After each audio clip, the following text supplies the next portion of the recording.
The gentle vibration of Atlantic Airways Flight 892 settled into its familiar rhythm as passengers found their seats for the journey from Chicago to Miami. In seat 14A, 18-year-old Zarah Thompson opened her laptop, unaware that the next 4 hours would transform her from an anonymous passenger into the catalyst that would bring a $12 billion airline to its knees. Sometimes the most powerful storms begin with the smallest disturbance in pressure. Sometimes a single moment of injustice can create turbulence that reaches all the way to corporate boardrooms and federal agencies. What started as a routine flight would end with emergency landings, congressional hearings, and one phone call that proved some voices carry more weight than others could ever imagine. Before we jump back in, tell us where you're tuning in from. And if this story touches you, make sure you're subscribed because tomorrow I've saved something extra special for you. The morning sun cast long shadows across O'Hare International Airport as travelers hurried through the bustling terminals, each carrying their own stories and destinations. For Zarah Thompson, this December morning represented more than just another flight. It was the bridge between her old life and everything she had worked toward. At 18, Zarah possessed the kind of quiet confidence that comes from years of exceeding expectations.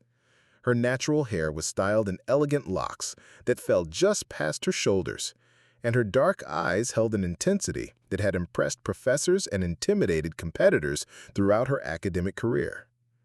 She moved through the airport with purpose, her leather messenger bag containing acceptance letters to 3 Ivy League schools, and a laptop filled with the research that had earned her a full scholarship to Harvard University.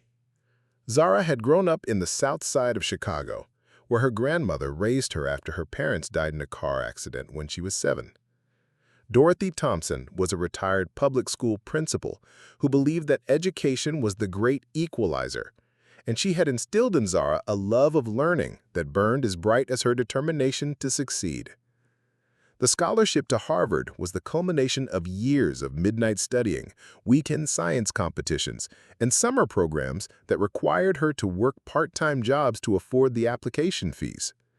While her classmates spent their senior year planning prom themes and graduation parties, Zarah had been conducting independent research on renewable energy systems that caught the attention of professors at the nation's top universities.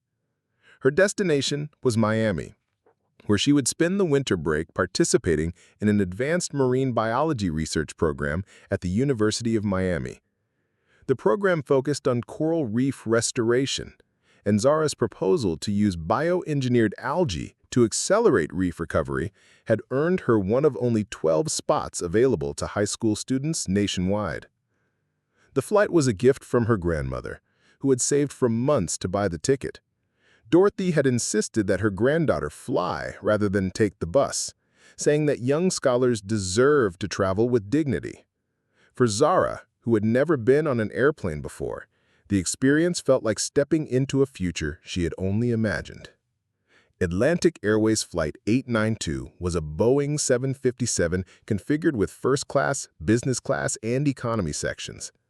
Zarah's seat, 14A, was a window seat in the forward section of economy, close enough to first class that she could see the wider seats in extra legroom that represented a world of privilege she had never known. As she boarded the aircraft, Zarah marveled at the engineering marvel that would carry her safely through the sky. She had studied aerodynamics in her physics classes, but experiencing the reality of flight felt magical. The flight attendants greeted passengers with professional smiles, and Zarah noticed how their demeanor shifted slightly depending on which section of the plane they were serving. Her seat was perfect for her purposes. The window would allow her to observe the landscape changes as they flew south, and she had brought a notebook to record her observations for a geography project. Her laptop contained research materials for the Miami program, and she planned to use the flight time to review the latest studies on coral bleaching and recovery methods. The passenger in 14B was already seated when Zarah arrived. Mrs. Ellen Rodriguez was a middle-aged mathematics teacher from Chicago who was traveling to Miami to visit her daughter. She had kind eyes behind wire-rimmed glasses and immediately struck up a friendly conversation with Zarah about her research project. The middle seat, 14C, remained empty as boarding continued. Zarah and Mrs. Rodriguez talked quietly about the upcoming program, with Mrs. Rodriguez sharing stories about her own experience in marine science. The conversation was warm and encouraging, exactly the kind of support Zarah had learned to treasure from the adults who recognized her potential. As final boarding announcements echoed through the cabin, Zarah pulled out her research materials. She had printed several scientific papers on coral restoration techniques, and she wanted to review them before arriving in Miami. Her notebook was filled with questions she hoped to ask the program directors, and her mind was already focused on the learning opportunities ahead. The airplane began to fill with the typical mix of business travelers, families, and vacation-goers.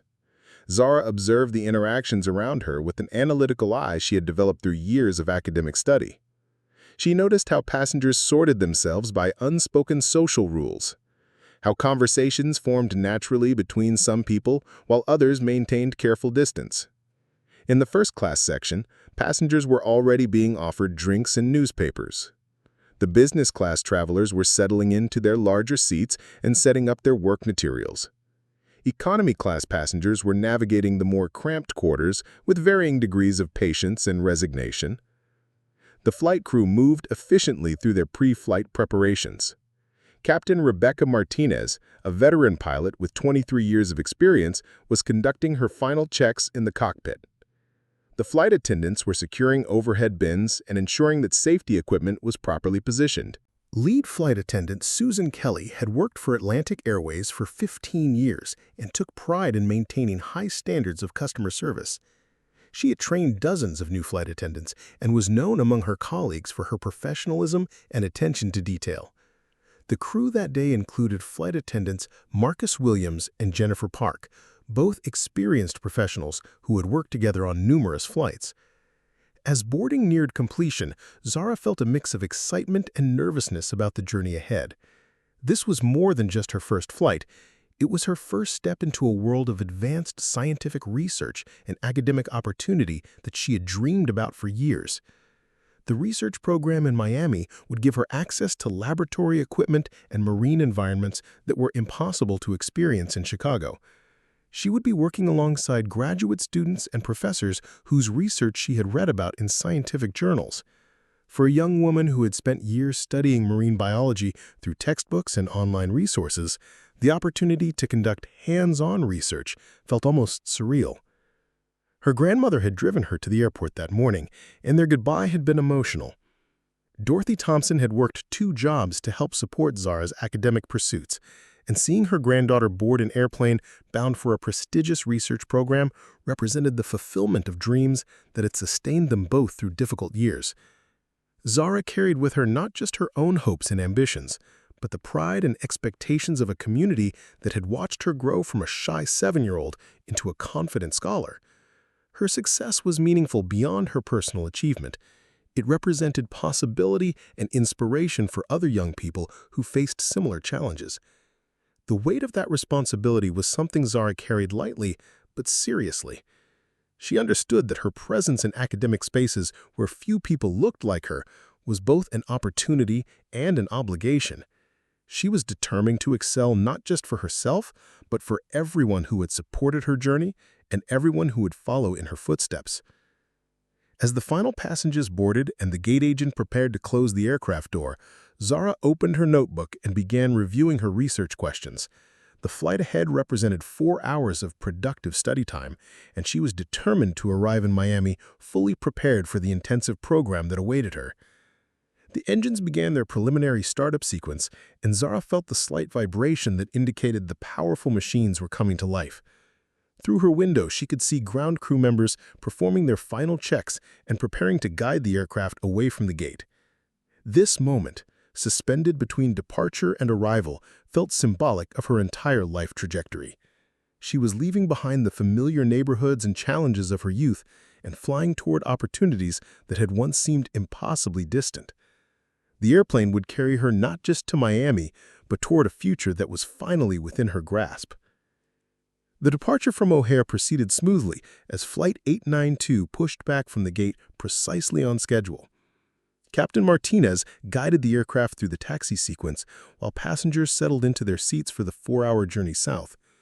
The cabin hummed with the quiet energy of travelers beginning their adventures, business meetings, and family visits. Zarah had just opened her marine biology textbook when she noticed the commotion 3 rows behind her. A man's voice carried above the general murmur of passenger conversations, growing louder and more agitated with each exchange. She glanced back to see a tall, heavy-set man in an expensive suit gesturing emphatically at one of the flight attendants. The passenger was Richard Hartwell, a 52-year-old real estate developer from suburban Chicago who was traveling to Miami for a business conference.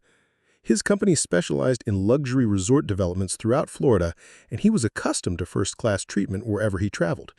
Today, however, a booking error had placed him in economy class, and his displeasure was becoming increasingly vocal. Richard had built his fortune by being demanding and getting his way. His development projects had transformed several Florida coastlines into exclusive resort destinations, and he was known in business circles for his aggressive negotiation tactics and unwillingness to accept anything less than what he believed he deserved. Flight attendant Susan Kelly approached Richard's row with professional calm, having dealt with thousands of passenger complaints throughout her career. She had already checked the passenger manifest and confirmed that the flight was completely sold out, with no available upgrades to business or first class. "Mr. Hartwell, I understand your frustration about this seating situation," Susan said, maintaining her composed demeanor despite Richard's increasingly hostile tone. "Unfortunately, we're completely full today, and I'm unable to offer any seat changes. I can certainly provide you with extra beverages and ensure your comfort during the flight." Richard's face flushed red as he waved dismissively at Susan's explanation. "This is completely unacceptable. Do you have any idea who I am? I've spent over $200,000 with this airline in the past 3 years, and this is how you treat your loyal customers?" His voice carried throughout the forward section of the aircraft, causing passengers to look up from their books and magazines. Zarah noticed the uncomfortable tension spreading through the cabin as other travelers began to witness the escalating confrontation. Mrs. Rodriguez leaned towards Zarah and whispered, "Some people just don't understand that flight attendants can't create seats out of thin air." She had observed similar scenes during her years of educational travel and had developed a teacher's patience for unreasonable behavior. Preparing and narrating this story took us a lot of time, so if you are enjoying it, subscribe to our channel. It means a lot to us. Now, back to the story. Richard continued his tirade, his voice growing louder as Susan maintained her professional composure. He complained about everything, from the seat pitch to the cabin temperature, using his business success as justification for special treatment that simply wasn't available. The situation escalated when Richard noticed Zarah's window seat in row 14. His eyes fixed on the young woman who was quietly reading her textbook, seemingly oblivious to the drama unfolding behind her. In Richard's mind, a solution had presented itself. "That girl in 14A, Richard said, pointing directly at Zarah. "She's traveling alone. Move her to my seat and give me the window. Young people don't need the extra comfort. This is a business trip for me." Susan Kelly felt a chill of recognition. In her 15 years with Atlantic Airways, she had encountered this type of demand before, and she knew exactly where it led. The request wasn't about seat comfort or business needs. It was about power and the assumption that some passengers were more deserving than others. "Sir, I cannot randomly reassign passengers' seats without their consent, especially when they've checked in for specific seat assignments," Susan replied firmly. "Miss Thompson has a window seat assignment that she selected during booking."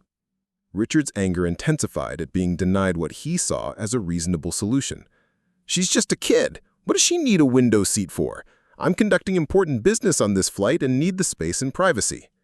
The exchange was becoming loud enough that Captain Martinez could hear it from the cockpit. She had been monitoring the situation through her crew communication system and was prepared to intervene if necessary. As a veteran pilot, she had zero tolerance for passengers who created disruption or targeted other travelers. Zarah became aware of the conflict when she heard her seat number mentioned. She turned around to see Richard pointing at her while arguing with the flight attendant.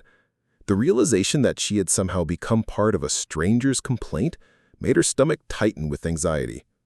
Mrs. Rodriguez placed a protective hand on Zarah's arm. her maternal instincts activated by the obvious targeting of the young woman beside her.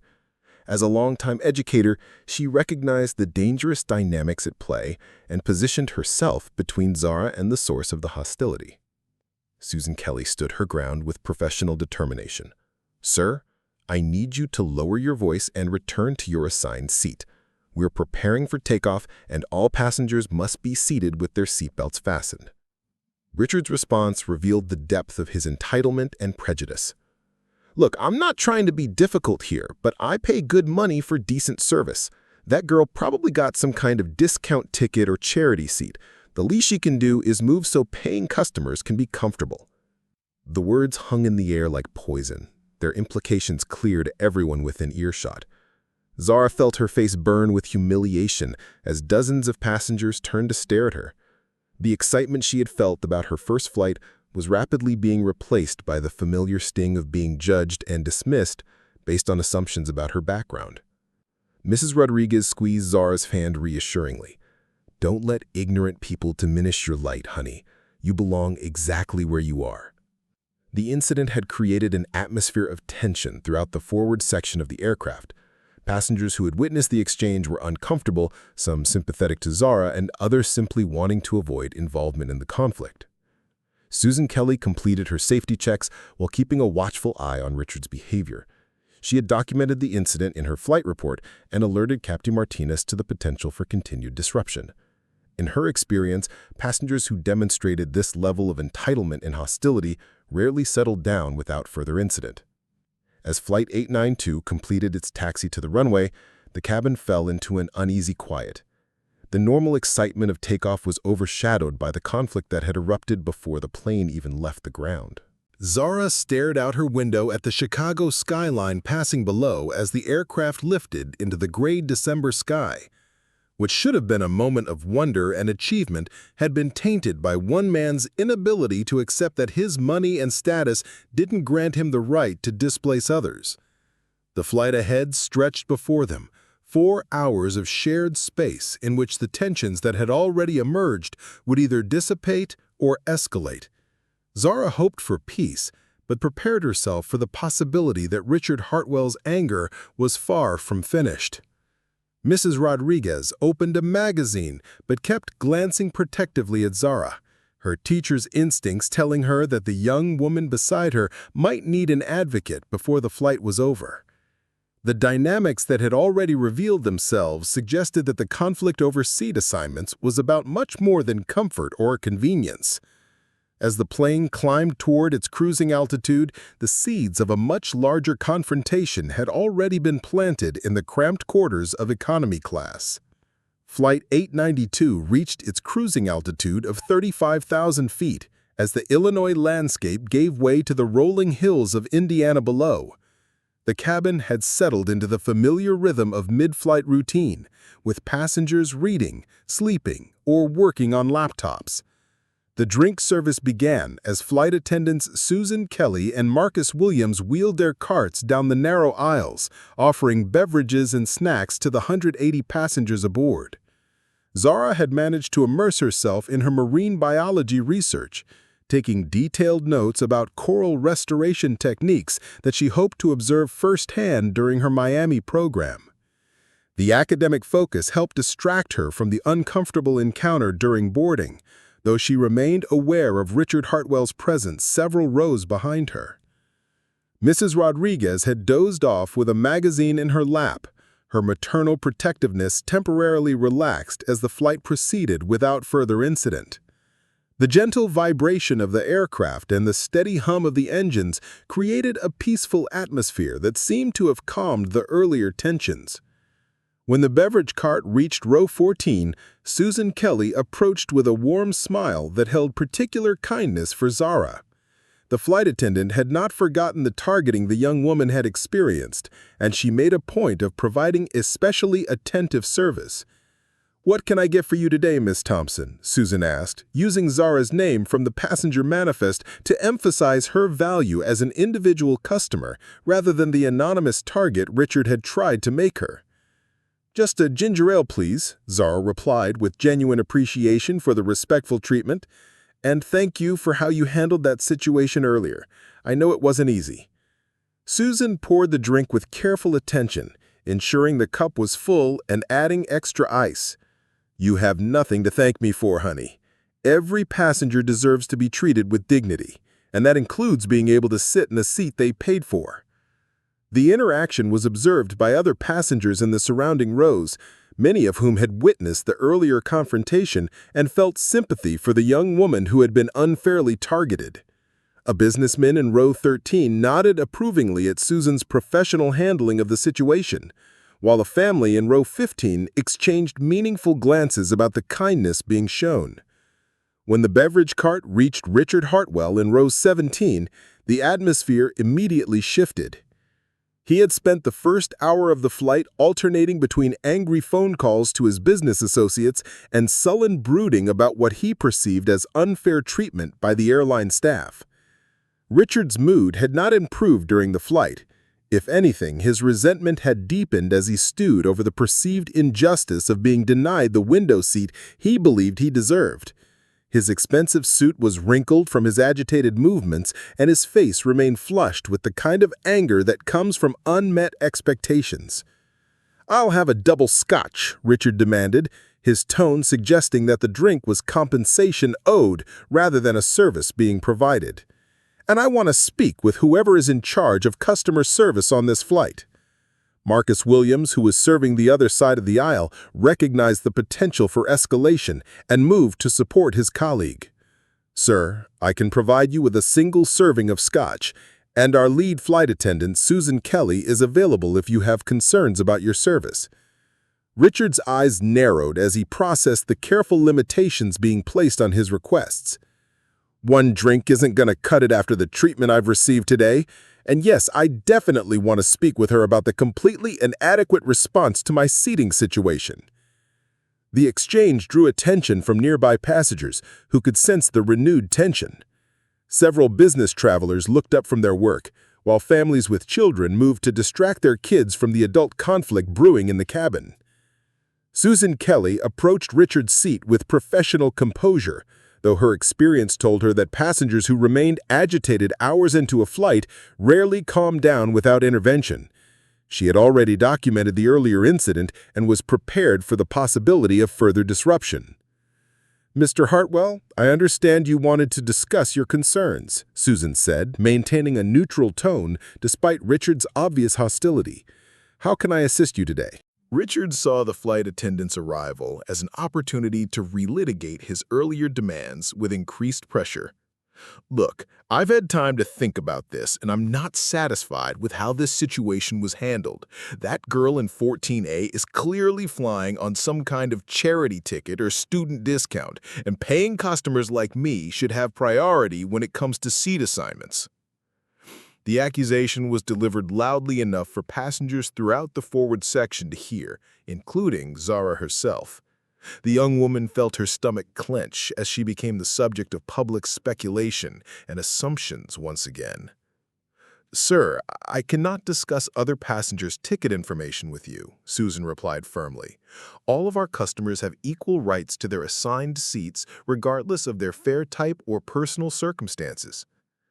Richard's anger flared at being denied access to information he felt entitled to receive. "That's completely ridiculous. I've spent more money with this airline than that kid probably makes in a year. If you can't provide basic customer service, then I want to speak with the captain." The demand to involve the captain represented a significant escalation that Susan knew could not be ignored. Captain Martinez had been monitoring the situation through the crew communication system and was already aware of the passengers' continued hostility. "I can certainly relay your concerns to the captain," Susan responded carefully. "However, I should let you know that she's currently focused on flight operations and may not be available for passenger consultation during flight." Richard's face grew redder as he realized that even his threat to involve higher authority was not producing the immediate compliance he expected. "Fine, then when we land, I'm going straight to the airline management. This entire crew is going to hear about how you've treated a loyal customer." The threats were overheard by multiple passengers, creating an atmosphere of discomfort throughout the cabin. Many travelers began to realize that the angry businessman was not going to settle down, and they started to worry about what other disruptions might occur during the remaining flight time. In row 14, Zarah tried to focus on her research materials, but the renewed attacks on her presence made concentration nearly impossible. Mrs. Rodriguez had awakened during the commotion and placed a reassuring hand on Zarah's shoulder, her protective instincts fully activated. "Don't let that man's ignorance affect your peace," Mrs. Rodriguez whispered. "Some people can't stand to see young people succeeding, especially when they don't look like what those people expect success to look like." The support from her seatmate was comforting, but Zarah could feel the stares and whispers from other passengers who had overheard Richard's accusations about charity tickets and student discounts. The assumptions about her background and worthiness were becoming a public spectacle that made her feel exposed and vulnerable. Marcus Williams returned to Richard's row with the requested scotch, hoping that alcohol might calm the passengers' agitation. However, his experience suggested that drinks often made aggressive passengers worse rather than better. "Here's your scotch, sir," Marcus said, placing the small bottle and plastic cup on Richard's tray table. "Is there anything else I can get for you right now?" Richard grabbed the bottle and poured the entire contents into his cup, downing half of it in a single gulp.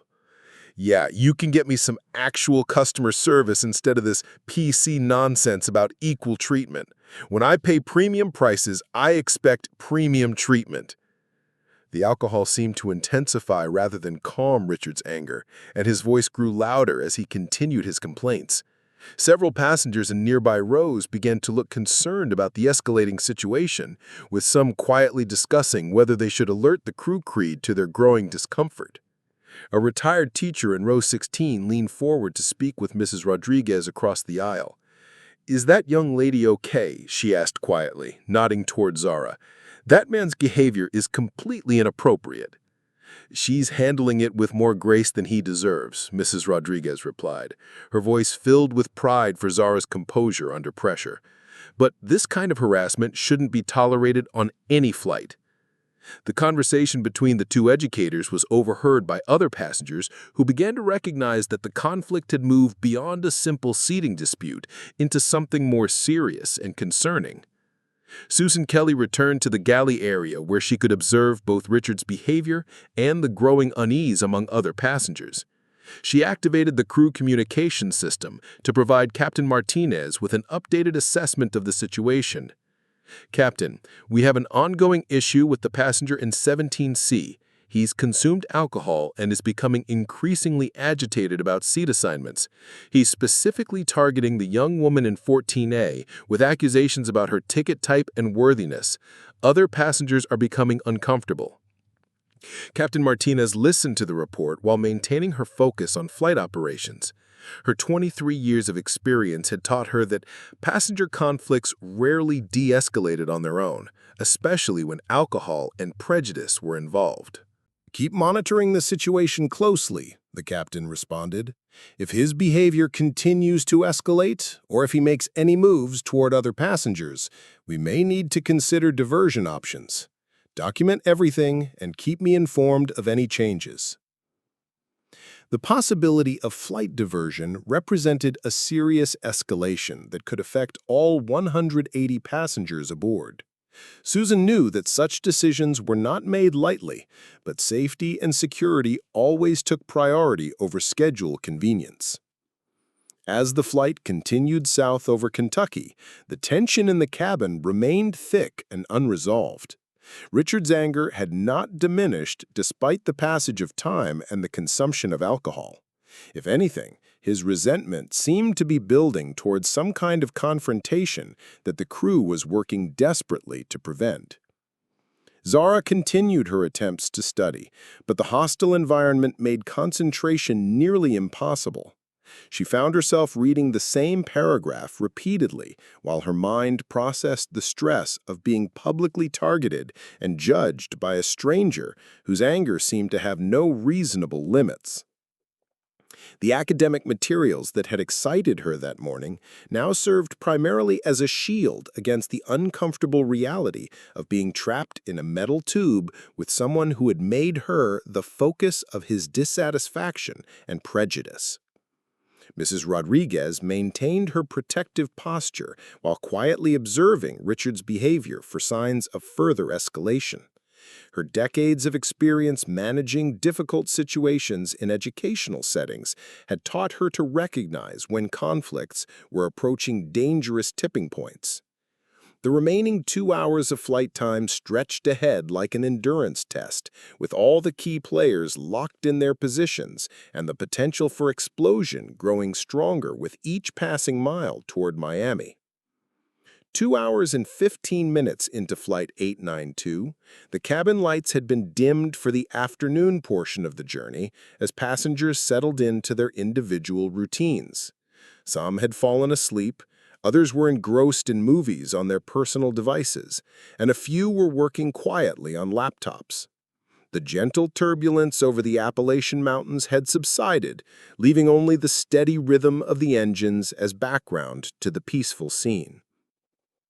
Zarah had finally managed to lose herself in her research again, taking notes on a fascinating study about coral polyp regeneration that could revolutionize reef restoration efforts. Her notebook was filled with diagrams and questions she planned to discuss with the researchers in Miami. The academic focus had helped her push aside the earlier confrontations, though she remained conscious of the hostile presence several rows behind her. The tranquility was shattered when Richard Hartwell stood up abruptly, his movement so sudden and forceful that it startled passengers throughout the surrounding area. The second scotch he had demanded and consumed had clearly intensified rather than calmed his agitation, and his face was flushed with a combination of alcohol and simmering resentment. "I need to use the restroom," Richard announced, to no one in particular, though his voice carried the edge of someone looking for an excuse to move around the cabin. The narrow aisle required him to step carefully past other passengers, but his movements were more aggressive than necessary as he made his way forward. Mrs. Rodriguez felt a chill of apprehension as she watched Richard approach their row. Her years of experience dealing with volatile situations in educational settings had taught her to recognize when conflicts were approaching dangerous tipping points. The remaining 2 hours of flight time stretched ahead like an endurance test, with all the key players locked in their positions and the potential for explosion growing stronger with each passing mile toward Miami. 2 hours and 15 minutes into Flight 892, the cabin lights had been dimmed for the afternoon portion of the journey as passengers settled into their individual routines. Some had fallen asleep, others were engrossed in movies on their personal devices, and a few were working quietly on laptops. The gentle turbulence over the Appalachian Mountains had subsided, leaving only the steady rhythm of the engines as background to the peaceful scene. Zarah had finally managed to lose herself in her research again, taking notes on a fascinating study about coral polyp regeneration that could revolutionize reef restoration efforts. Her notebook was filled with diagrams and questions she planned to discuss with the researchers in Miami. The academic focus had helped her push aside the earlier confrontations, though she remained conscious of the hostile presence several rows behind her. The tranquility was shattered when Richard Hartwell stood up abruptly, his movement so sudden and forceful that it startled passengers throughout the surrounding area. The second scotch he had demanded and consumed had clearly intensified rather than calmed his agitation, and his face was flushed with a combination of alcohol and simmering resentment. "I need to use the restroom," Richard announced, to no one in particular, though his voice carried the edge of someone looking for an excuse to move around the cabin. The narrow aisle required him to step carefully past other passengers, but his movements were more aggressive than necessary as he made his way forward. Mrs. Rodriguez felt a chill of apprehension as she watched Richard approach their row. Her years of experience dealing with volatile situations in educational settings had taught her to recognize when conflicts were approaching dangerous tipping points. The remaining 2 hours of flight time stretched ahead like an endurance test, with all the key players locked in their positions and the potential for explosion growing stronger with each passing mile toward Miami. 2 hours and 15 minutes into Flight 892, the cabin lights had been dimmed for the afternoon portion of the journey as passengers settled into their individual routines. Some had fallen asleep, others were engrossed in movies on their personal devices, and a few were working quietly on laptops. The gentle turbulence over the Appalachian Mountains had subsided, leaving only the steady rhythm of the engines as background to the peaceful scene. Zarah had finally managed to lose herself in her research again, taking notes on a fascinating study about coral polyp regeneration that could revolutionize reef restoration efforts. Her notebook was filled with diagrams and questions she planned to discuss with the researchers in Miami. The academic focus had helped her push aside the earlier confrontations, though she remained conscious of the hostile presence several rows behind her. The tranquility was shattered when Richard Hartwell stood up abruptly, his movement so sudden and forceful that it startled passengers throughout the surrounding area. The second scotch he had demanded and consumed had clearly intensified rather than calmed his agitation, and his face was flushed with alcohol and simmering resentment. "I need to use the restroom," Richard announced to no one in particular, though his voice carried the edge of someone looking for an excuse to move around the cabin. The narrow aisle required him to step carefully past other passengers, but his movements were more aggressive than necessary as he made his way forward. Mrs. Rodriguez felt a chill of apprehension as she watched Richard approach their row.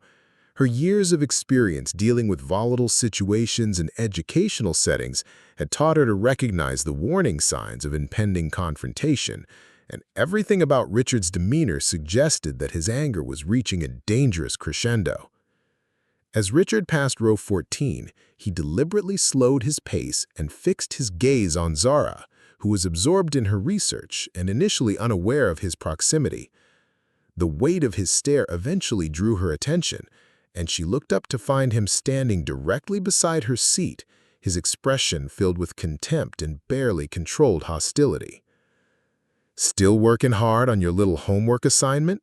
Richard said, his voice dripping with condescension. "Must be nice to have all that free time to play student while real adults have to deal with actual business responsibilities." The comment was clearly intended to provoke a response, but Zarah had learned through years of academic competition to maintain her composure under pressure. She simply looked at him calmly and returned her attention to her notebook, refusing to engage with his obvious attempt to start an argument. Richard's anger flared at being ignored, and he interpreted Zarah's dignified silence as disrespect rather than wisdom. The combination of alcohol, accumulated resentment, and wounded pride pushed him past the point of rational behavior. "I'm talking to you," Richard said, his voice rising loud enough to draw attention from passengers throughout the forward section of the aircraft. "The least you can do is acknowledge someone who's trying to have a conversation with you." Mrs. Rodriguez immediately shifted into protective mode, positioning herself between Richard and Zarah as much as the narrow space would allow. "Sir," she said firmly, "this young lady is simply trying to study quietly. Please continue to your destination and leave her alone." The intervention by Mrs. Rodriguez seemed to trigger something explosive in Richard's alcohol-influenced mindset. His face turned dark red as he realized that he was being challenged by another passenger who clearly supported Zarah over him. "Don't tell me what to do, lady," Richard snapped, his voice now loud enough to be heard throughout the entire forward section of the aircraft. "I'm a paying customer on this flight, and I have every right to walk to the restroom without being lectured by some stranger." The confrontation had escalated beyond verbal sparring into something that felt dangerous and unpredictable. Passengers who had been sleeping were awakening to the sound of raised voices, while others were putting down their books and devices to focus on the unfolding drama. Susan Kelly, who had been completing inventory tasks in the galley, immediately moved toward the disturbance when she heard Richard's voice rising above acceptable levels. Her training had prepared her for exactly this type of escalation, but the narrow aisle and crowded seating made intervention challenging. "Mr. Hartwell, please lower your voice and continue to the restroom," Susan said with professional authority as she approached the scene. "Other passengers are trying to rest and your behavior is disturbing their flight experience." Richard turned his fury on the flight attendant who had been the focus of his earlier complaints. "Oh, so now you're going to tell me how to behave too? This is exactly the kind of treatment I was talking about. No respect for paying customers, but plenty of protection for people who probably got their tickets for free." The accusation was delivered with such venom that several passengers audibly gasped at the obvious racial implications. Zarah felt the familiar burn of humiliation as she became the target of public speculation and prejudice once again, but she maintained her dignified silence despite the provocation. Marcus Williams had heard the commotion from the rear galley and was making his way forward to assist his colleague, but the crowded aisle made rapid movement difficult. Other passengers were beginning to stand up to see what was happening, creating additional obstacles to crew intervention. The situation reached its breaking point when Richard, frustrated by what he perceived as a conspiracy against him, decided to take direct action. In his alcohol-impaired judgment, he concluded that if the flight crew wouldn't move Zarah to accommodate his demands, he would solve the problem himself. "Fine," Richard said, his voice filled with dangerous determination. "If nobody else is going to handle this situation properly, then I will." Before anyone could react, Richard reached across Mrs. Rodriguez and grabbed Zarah's arm, attempting to pull her from her seat. The physical contact was shocking and unexpected, crossing every boundary of acceptable behavior and transforming the verbal confrontation into assault. "Get up," Richard demanded, his grip tightening on Zarah's arm as he tried to force her to stand. "You're moving to my seat so I can have the window. I'm done asking nicely." The physical assault sent shockwaves through his cabin as passengers realized that the angry businessman had crossed the line from verbal harassment into actual violence. Zarah cried out in pain and surprise as Richard's grip bruised her arm, while Mrs. Rodriguez immediately began shouting for help. "Let go of her right now," Mrs. Rodriguez yelled, grabbing Richard's wrist and trying to break his hold on Zarah. "Get your hands off that child." The struggle in the narrow aisle created chaos as other passengers jumped to their feet, some trying to help and others simply trying to get away from the violence. The confined space of the aircraft made the confrontation feel claustrophobic and dangerous, with nowhere for anyone to escape. Susan Kelly reached the scene just as Richard's grip on Zarah's arm intensified, and she immediately activated the emergency crew communication system while shouting commands that could be heard throughout the aircraft. "Sir, release the passenger immediately," Susan commanded with the full authority of her position. "You are committing assault, and this behavior will not be tolerated." Marcus Williams finally pushed through the crowd of standing passengers and grabbed Richard's shoulders from behind, applying the restraint techniques he had learned in crew safety training. The combination of crew intervention and passenger resistance finally forced Richard to release his grip on Zarah's arm. The moment his hands let go, Zarah collapsed back into her seat, her arm throbbing from where Richard's fingers had dug into her skin. Tears of pain and shock filled her eyes as she realized that what had begun as a seating dispute had escalated into physical violence against her. Mrs. Rodriguez immediately wrapped her arms around Zarah in a protective embrace, her own maternal instincts fully activated by the assault she had just witnessed. Her own hands were shaking with adrenaline and outrage as she tried to comfort the young woman who had become the target of such inexcusable behavior. The cabin erupted in chaos as passengers throughout the aircraft realized that a physical altercation had occurred. Many were pulling out their phones to record the aftermath, while others were demanding to know what had happened and whether anyone was injured. Captain Martinez's voice cut through the pandemonium as she activated the main cabin address system from the cockpit. "Ladies and gentlemen, we have an emergency situation in the cabin. Please remain in your seats with your seatbelts fastened while the crew handles this matter. Do not leave your seats under any circumstances." Richard found himself surrounded by crew members and several male passengers who had positioned themselves to prevent any further violence. His face was still flush with alcohol and anger, but the reality of what he had done was beginning to penetrate his impaired judgment. Marcus Williams had produced plastic restraints from the crew emergency kit and was preparing to secure Richard's hands if he showed any signs of continued aggression. The transformation from passenger to potential prisoner was happening rapidly as the crew followed protocols for in-flight assault incidents.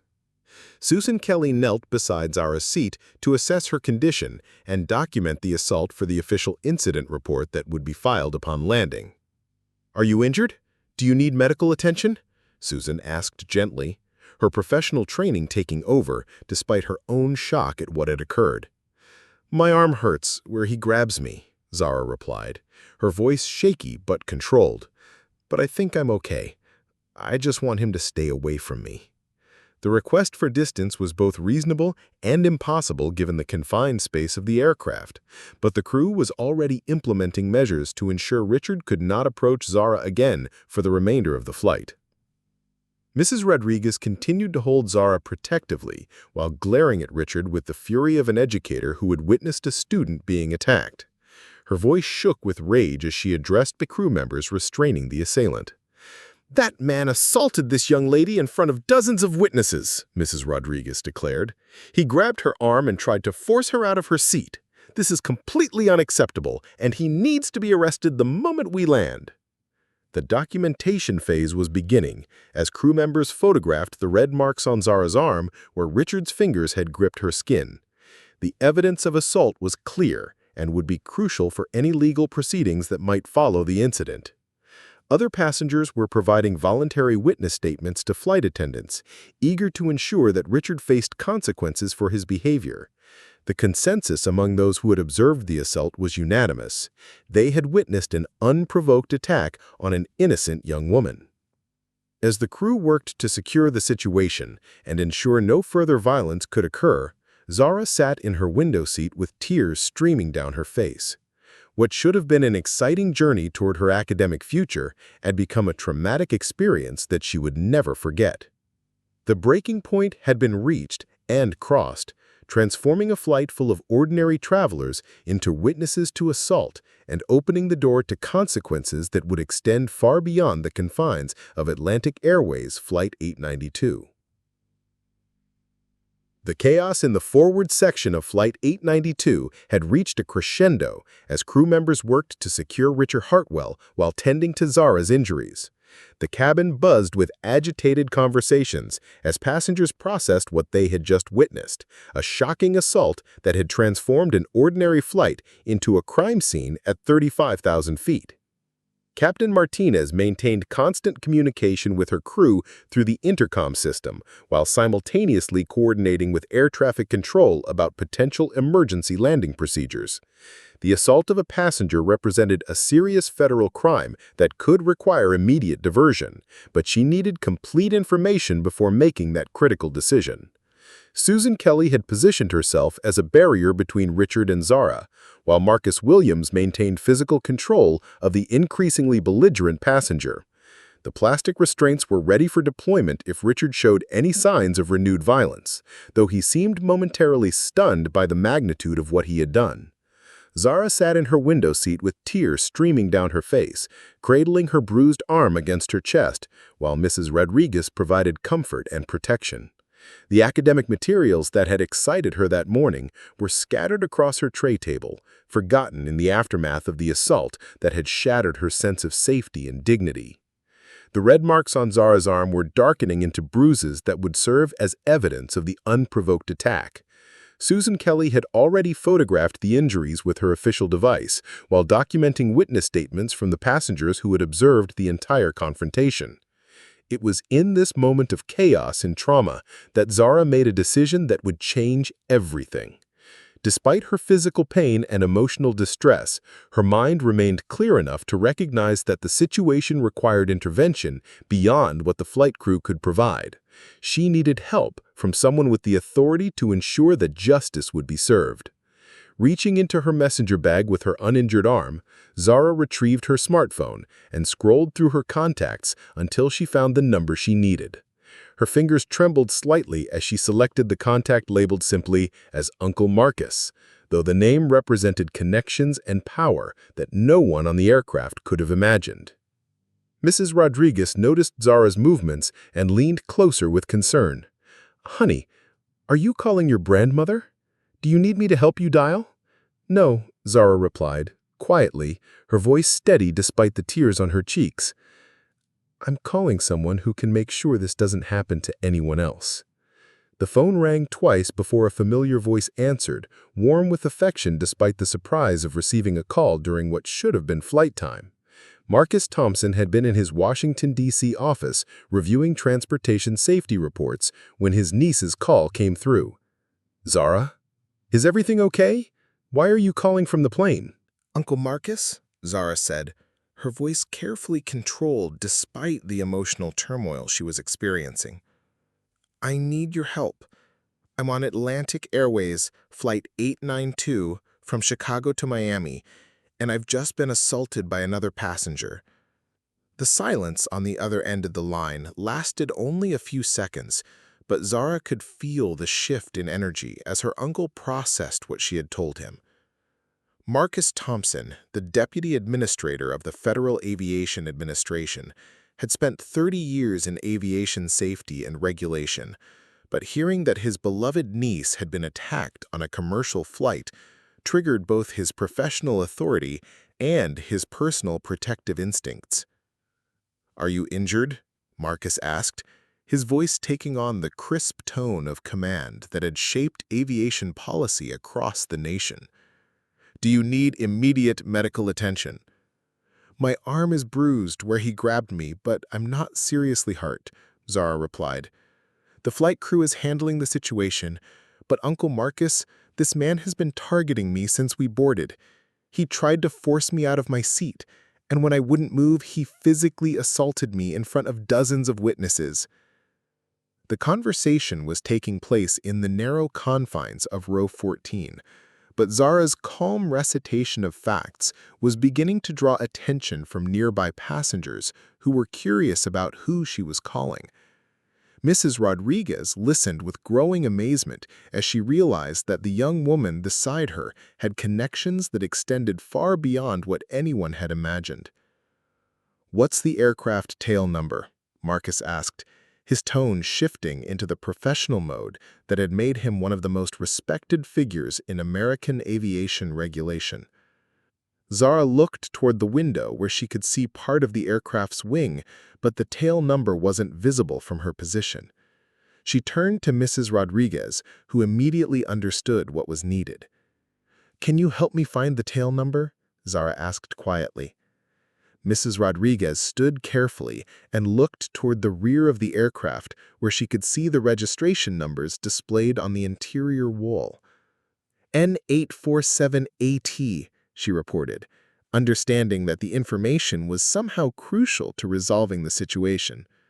"Uncle Marcus, the tail number is N847AT, Zarah continued into the phone. "The passenger who assaulted me is named Richard Hartwell, and he's been drinking alcohol during the flight. The crew has been professional, but I think the situation needs attention from your office." The implications of what Zarah was saying began to dawn on the passengers who could overhear her side of the conversation. The mention of tail numbers and official attention suggested that her uncle held some position of authority in aviation, though the extent of his power remained unclear. Marcus Thompson was already accessing the FAA's real-time flight tracking system through his secure computer terminal, pulling up detailed information about Flight 892 and its current position over the southeastern United States. As deputy administrator, he had the authority to ground aircraft, investigate safety violations, and coordinate with federal law enforcement agencies. "Zarah, I want you to stay on the line while I make some calls," Marcus said, his voice carrying the weight of federal authority. "Don't hang up. I'm going to a conference with some people who need to hear about this directly from you." The phone call was attracting attention throughout the forward section of the aircraft as passengers realized that the young woman who had been assaulted was speaking with someone who seemed to wield significant influence. Richard Hartwell, still restrained by crew members, was beginning to register that his victim was not the powerless teenager he had assumed her to be. Susan Kelly approached Zarah's seat with professional concern, recognizing that the phone call represented a development that could affect the entire flight. "Miss Thompson, we're going to need to ask you to end your call soon so we can complete our incident documentation." "Actually," Zarah replied calmly, "I think you're going to want to hear this conversation. My uncle would like to speak with Captain Martinez about this situation."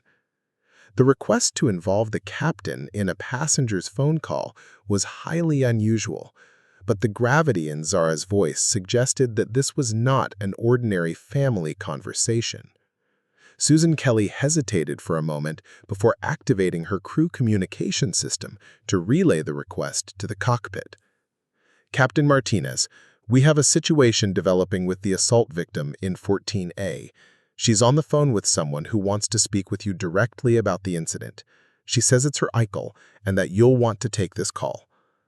The captain's response was immediate and decisive. "Bring me the phone. If this passenger has a family who wants to discuss the assault, I need to hear what they have to say."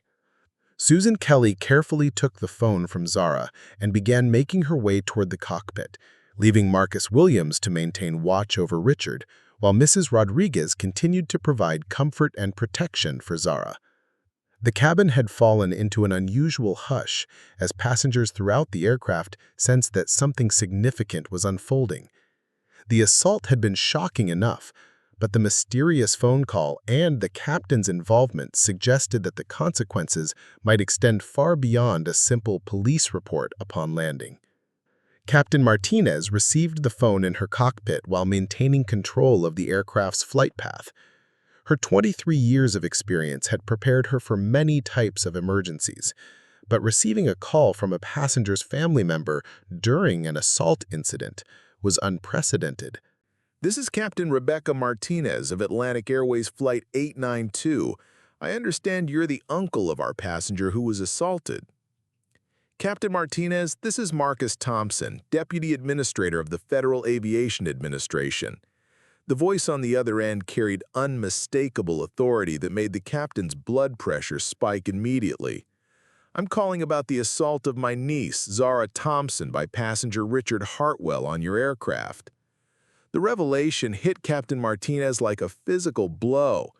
In 30 seconds, her routine flight had become a federal case involving the second highest-ranking official in American aviation regulation. The assault of any passenger was serious, but the assault of the deputy administrator's niece represented a crisis that could affect the entire airline. "Sir, I can assure you that we're handling this incident with complete professionalism," Captain Martinez replied, her voice steady despite the magnitude of what she had just learned. "The passenger who committed the assault is currently restrained, and we're documenting everything for law enforcement." "Captain, I appreciate your crew's response, but this situation requires immediate federal intervention," Marcus Thompson continued. "I'm currently coordinating with the FBI's Aviation Crime Unit and the Department of Transportation's Enforcement Division. This assault represents a violation of federal aviation safety regulations, and I need you to implement emergency protocols immediately." The scope of the response was becoming clear to Captain Martinez as she realized that her aircraft was now the focus of multiple federal agencies. The assault of Zarah Thompson had triggered a response that would involve the highest levels of aviation authority. "What are your instructions, sir?" Captain Martinez asked, understanding that she was now taking orders from one of the most powerful figures in American aviation regulation. "First, I need you to change course immediately and land at the nearest suitable airport with federal law enforcement facilities. Second, I'm ordering a complete investigation of Atlantic Airways passenger safety protocols and crew training procedures. Third, passenger Hartwell is to remain restrained for the duration of the flight and turned over to federal agents upon landing." The orders were being delivered with the full authority of the federal government, and Captain Martinez understood that her airline was now under investigation by the FAA itself. The assault of Zarah Thompson had triggered consequences that would reverberate throughout the entire aviation industry. "We're currently over Georgia, sir. I can divert to Atlanta's Hartsfield-Jackson International Airport within 30 minutes, Captain Martinez replied, already beginning to calculate the course change required for emergency landing. "That's approved, Captain. I'm also ordering that passenger Thompson receive immediate medical evaluation upon landing, and I want complete witness statements from everyone who observed the assault. This incident will be investigated as a federal crime with the full resources of multiple agencies." The phone call was transforming Flight 892 from a routine commercial flight into a federal investigation that would involve the highest levels of government authority. The assault of one teenager had triggered a response that would affect every person on the aircraft and potentially the entire aviation industry.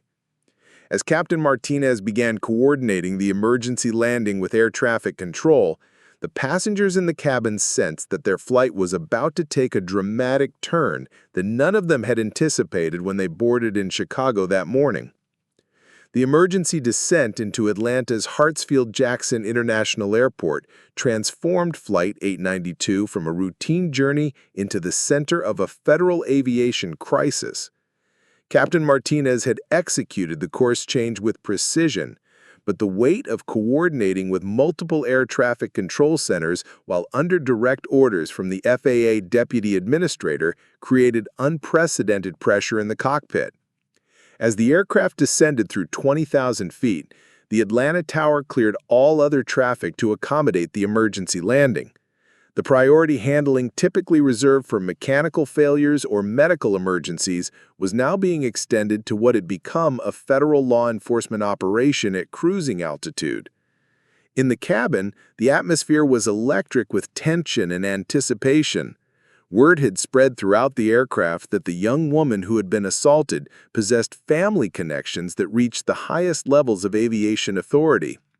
Passengers whispered among themselves about the implications of federal intervention and what had begun as a seating dispute. Richard Hartwell remained restrained in his seat under the watchful eyes of crew members and several volunteer passengers who had positioned themselves to prevent any further violence. The reality of his situation was beginning to penetrate his alcohol-impaired judgment as he realized that his actions had triggered consequences far beyond anything he had imagined possible. The assault of a teenager during a commercial flight was serious enough, but learning that his victim was the niece of the FAA Deputy Administrator had transformed his crime into a federal case that would involve multiple agencies and potentially congressional oversight. Zarah sat quietly in her window seat, her bruised arm cradled against her chest while Mrs. Rodriguez maintained her protective presence.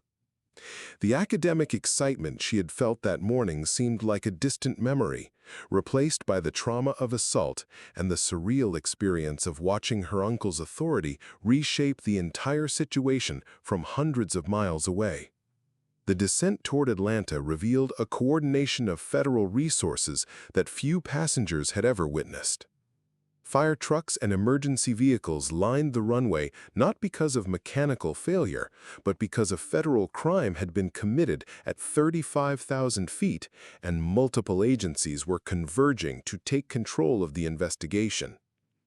Captain Martinez received continuous updates from air traffic control about the law enforcement presence awaiting their arrival. FBI agents, FAA investigators, and airport security personnel were positioning themselves to board the aircraft the moment it reached the gate. "Ladies and gentlemen, this is your captain speaking," Martinez announced over the cabin address system. "We are making our final approach into Atlanta due to the federal law enforcement situation that occurred during our flight.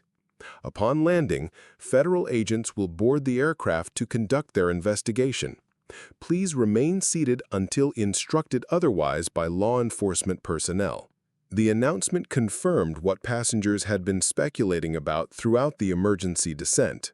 Their flight had become a crime scene, and they were all potential witnesses in a federal investigation that would likely make national news.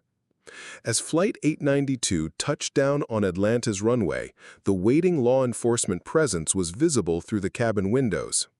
FBI vehicles, FAA investigation trucks, and airport security cars surrounded the gate area in a display of federal authority that demonstrated the seriousness with which Zarah's assault was being treated.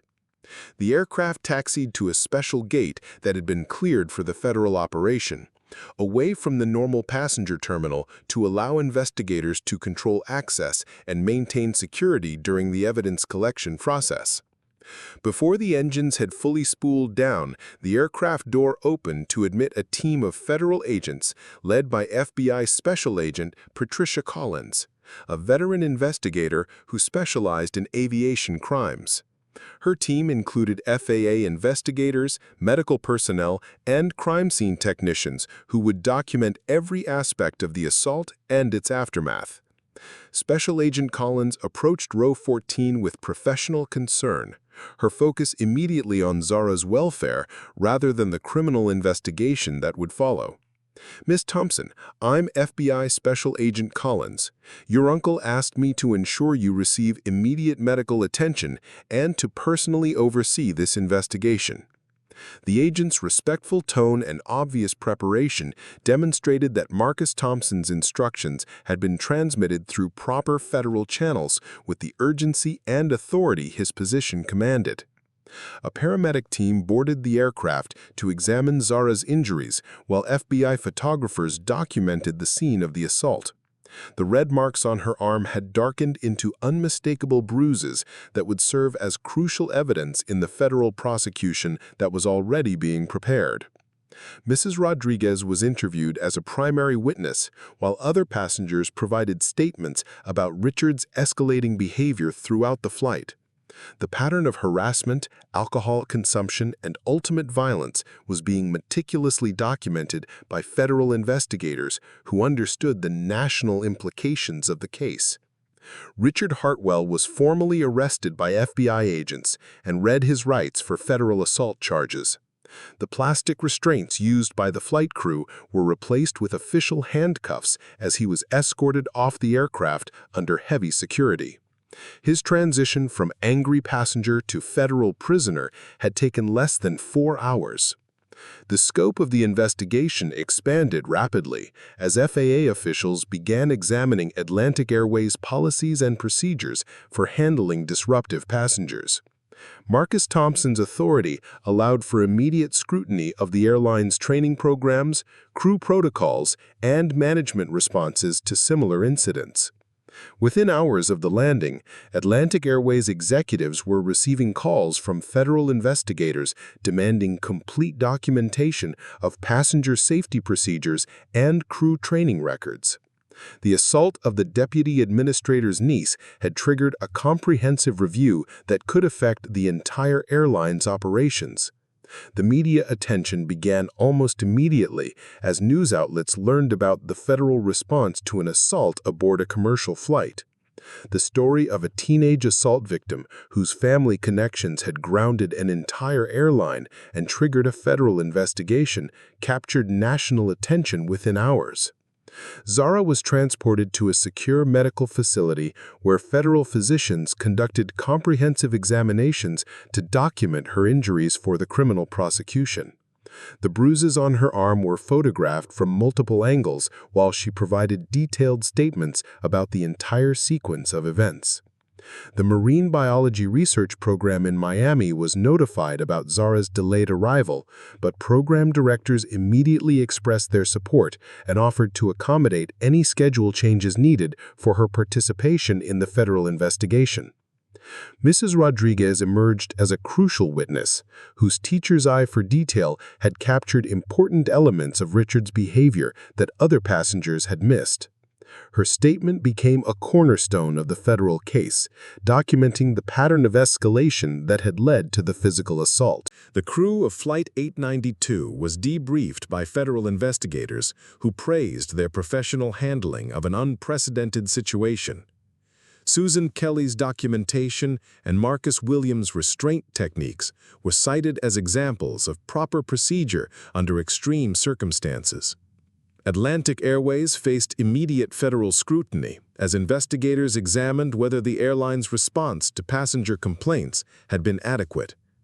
The pattern of Richard's behavior suggested that earlier intervention might have prevented the assault from occurring.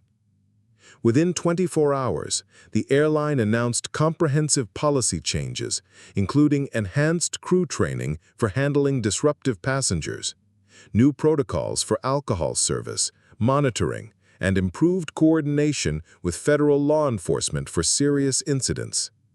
The ripple effects extended throughout the aviation industry as other airlines reviewed their own procedures in anticipation of increased federal oversight.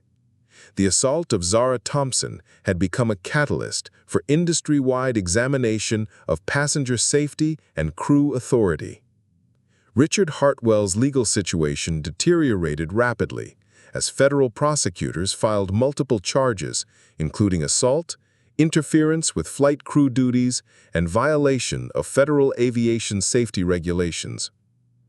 His real estate business faced immediate scrutiny from clients and partners who distanced themselves from the negative publicity. The federal investigation revealed a pattern of entitled behavior in Richard's business dealings that suggested the assault was not an isolated incident, but part of a broader pattern of aggressive conduct toward people he considered beneath his status. As news of the federal response spread, it became clear that the assault of one teenager had triggered consequences that would reshape aviation security protocols and demonstrate the reach of federal authority when passenger safety was compromised. 6 months after the assault aboard Flight 892, the ripple effects of that December afternoon continued to reshape American aviation policy and corporate accountability. The federal courthouse in Atlanta had become the focal point for a case that transcended individual justice to address systemic issues of passenger safety and airline responsibility. Richard Hartwell's legal situation had deteriorated beyond his worst nightmares. The federal charges of assault, interference with flight crew duties, and violation of aviation safety regulations carried potential sentences totaling 15 years in federal prison. His expensive legal team had advised him that fighting the charges would be futile given the overwhelming evidence and witness testimony. The plea bargain negotiations revealed the full scope of his downfall. His real estate empire, built on luxury resort developments throughout Florida, had collapsed as investors and partners distanced themselves from the scandal. Projects worth hundreds of millions of dollars were canceled or transferred to other developers who could operate without the toxic association of his name. The federal sentencing hearing drew national media attention as Zarah Thompson prepared to deliver her victim impact statement. She had spent the intervening months not in hiding or recovery, but excelling in her marine biology research program and using her platform to advocate for passenger safety reform. Standing before federal judge Margaret Chen, Zarah's composure was remarkable for someone who had endured such trauma at 18 years old. Her statement was not focused on personal vengeance, but on systemic change that would protect future travelers from similar experiences. Your Honor, what happened to me on Flight 892 was not just an individual crime, but a failure of systems that should protect all passengers, regardless of their background or perceived status, Zarah said, her voice carrying the authority she had inherited from her family's commitment to public service. Mr. Hartwell's actions revealed how unchecked privilege and prejudice can escalate into violence when institutional safeguards are inadequate.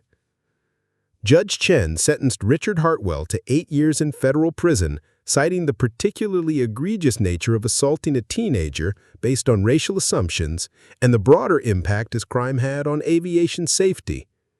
The sentence sent a clear message that federal courts would not tolerate attacks on passengers that undermine the safety and security of commercial aviation.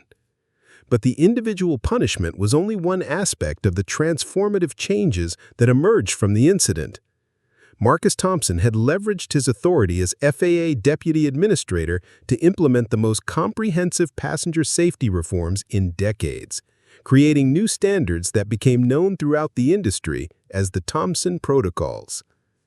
These protocols required airlines to implement enhanced training for recognizing and de-escalating conflicts before they reached the point of violence. Crew members received specialized instruction in identifying patterns of harassment and targeting, with clear authority to remove disruptive passengers before situations escalated to assault. The protocols also established new requirements for alcohol service monitoring and intervention procedures when passengers showed signs of impaired judgment that could threaten safety. Airlines were required to maintain detailed documentation of passenger incidents and report patterns of concerning behavior to federal authorities. Atlantic Airways became the first airline to fully implement the Thompson protocols, transforming their training programs and operational procedures under direct federal oversight. The company invested tens of millions of dollars in new training facilities and hired behavioral specialists to work with flight crews. CEO Patricia Williams personally apologized to Zarah during a widely publicized ceremony where the airline announced the establishment of the Zarah Thompson Passenger Advocacy Fund, a $10 million initiative to support victims of in-flight harassment and fund research into aviation safety improvements. The fund's first major initiative was partnering with universities to study the psychological dynamics of confined space conflicts and develop evidence-based interventions that could prevent escalation. Zarah herself became a board member of the fund while continuing her marine biology studies at Harvard University.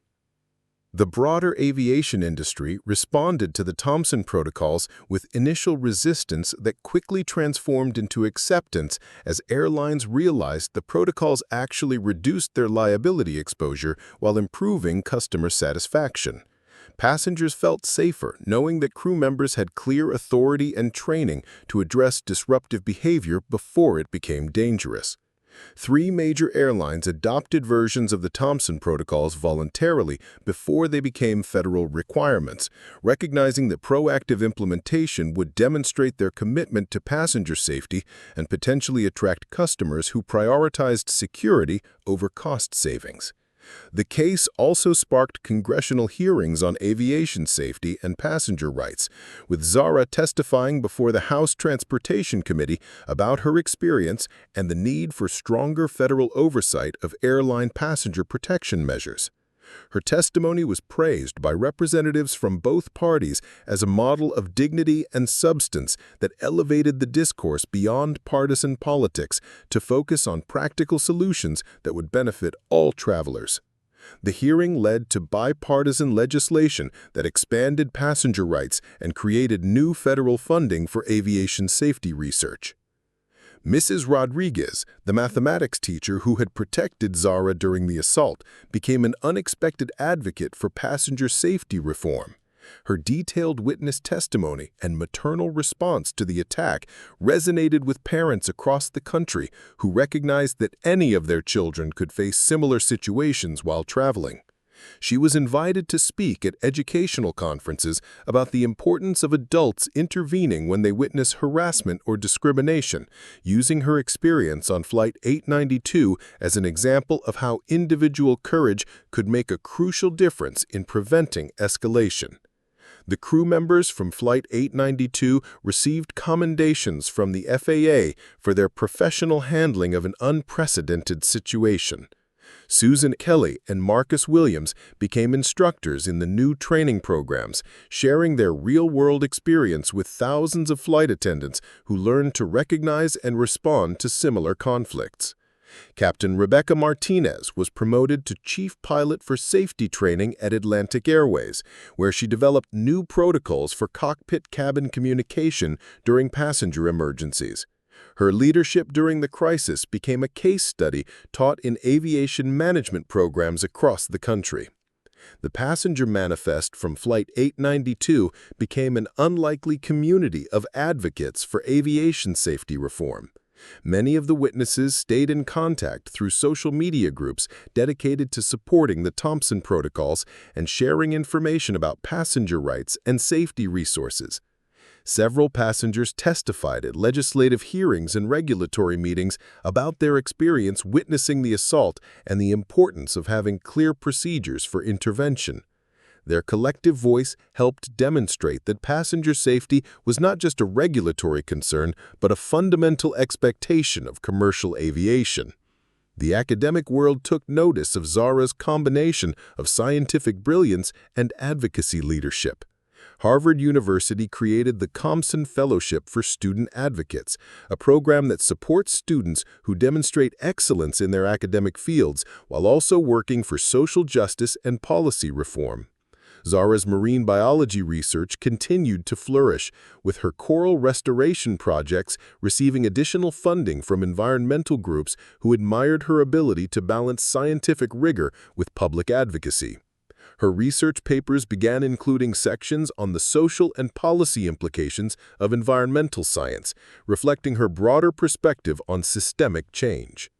The criminal justice system's response to the case established important precedents for prosecuting aviation crimes that involved bias and targeting of passengers based on race or perceived status.